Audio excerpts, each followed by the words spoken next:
Hello, friends. This is Dave Hurwitz, executive editor at ClassicsToday.com, here with great recent performances of the classics, things done since the year 2000 that demonstrate that they can be as great as any of these storied recordings of yore, fabled days of audio whatever-tude.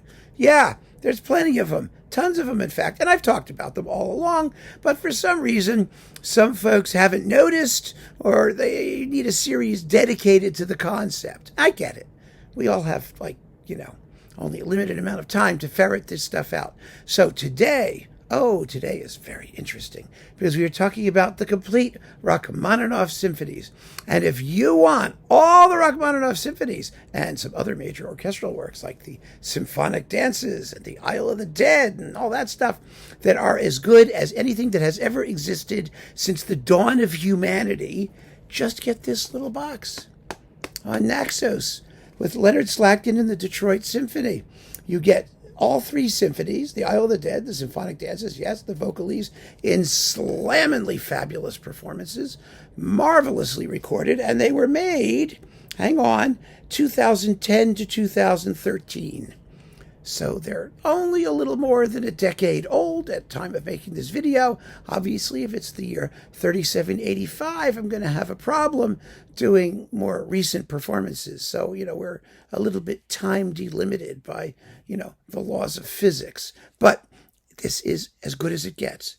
Plain and simple. And we need to talk a little bit about Leonard Slatkin and the performances. Now, you all know that if you've been watching this channel, that Leonard Slatkin is still with us. Thank God. He's 80 this year. He's a fabulous conductor. He's made dozens and dozens, hundreds, who knows, of really first-class recordings. And one of his specialties is Rachmaninoff. Russian music generally, actually, but Rachmaninoff in particular. He did all of this music with the St. Louis Symphony for Vox back in his earliest days as a conductor. And those are also marvelous performances which have been released by Naxos, believe it or not. They're really, really fine performances. These are even better. They have, you might want to say just they're more inflected. He's thought about the music. He's able to sort of, highlight or project it with more contrast, I think, with a little bit more oomph all around. And the upgraded digital sonics are really, really beautiful. The Vox sonics were really good too. Very good for their day. They sound lovely now, but these, I think, sound even more vivid. And they are astoundingly wonderful performances. Now, there's an issue, though, that I really want to talk about here. Some of you who want recent things, depends on how much recentosity you're looking for. I can give you recent in terms of recording dates, and that's what we're going to do.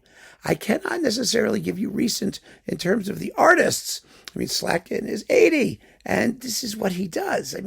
He's the best at this stuff. And so if you want the best, you're going to have to go with whoever does it. Some of you wanted, artists who have only been around for 10 years, or they're still in the womb, or I can't do that. Because, listen, if the recording comes out and it's astounding, I'll do it. I have no issue against it. But don't set yourself up for failure. You can't establish unreasonable or irrational criteria for what goes in and what doesn't go in to the definition of recent. We all want to promote new artists, young artists, living artists, as opposed to dead artists. But that cannot be the musical criterion that determines excellence. The criteria for excellence are objective and not age delimited. And that's absolutely the case with this set, because Slatkin is a great Rachmaninoff conductor. And more to the point, there are some composers who are extremely popular, like Rachmaninoff, but who are nonetheless out of fashion with the classical music military industrial complex, like Rachmaninoff. That whole Russian romantic school. Tchaikovsky is suffering particularly these days by artists who just don't seem to be in sympathy with the idiom. They record it, but most of the time it's tepid. It's half-hearted. It doesn't have the passion. It doesn't have that surging energy, that hysterical, emotionalism that really the music demands. We see it very, very clearly in recordings these days of Sibelius, who still gets a lot of play, but who wrote 2 symphonies that are sort of in the Russian Tchaikovsky mold, and then a whole bunch of neoclassical ones that came later.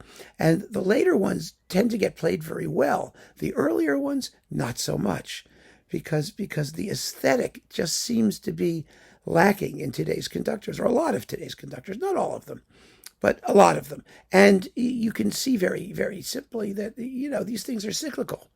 Eventually this stuff will all come back, and maybe some of the other stuff will go out of fashion. So it's not just a question of what the recording date is. It's also a question of what the identification is, between the artist and the idiom in question. In this case, we have Slatkin, who really, really gets Russian music. And he happens to be older, and he happens to be very mature, and his performances reflect that. And you're going to want that. You just can't get something because it's new. You have to get something because it's good. I mean, really, you do. And this is both new and fabulous. And that, I think, is the point. So, yeah, this is a great deal here.